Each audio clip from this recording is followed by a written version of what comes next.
ఈ ఈ ఈ ప్రక్రియ అన్నది కంటిన్యూస్ గా జరుగుతున్నటువంటి ప్రక్రియ.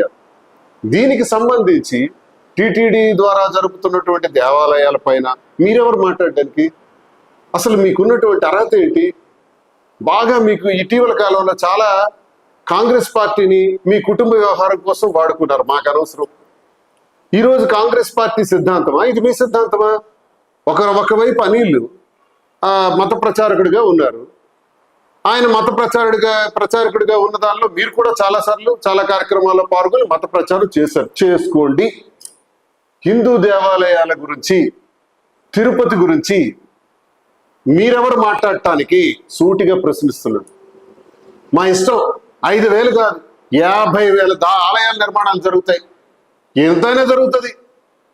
మా దేవాలయాలు, మా పవిత్రత, మా హిందూ ధర్మం ఇవన్నీ కూడా ముందు అందులో భాగంగా ఇవన్నీ ముందుకు వెళ్తాయి. ఇటీవల కాలంలో కులాల్ని రెచ్చగొట్టడం, ఎస్సీ ఎస్టీలు బీసీల పేరుతో ఆ ప్రాంతాల్లో ఈ దేవాలయాలు కట్టాలనా వద్దనా? కడితే మీకు వచ్చిన బాధ ఏంటి?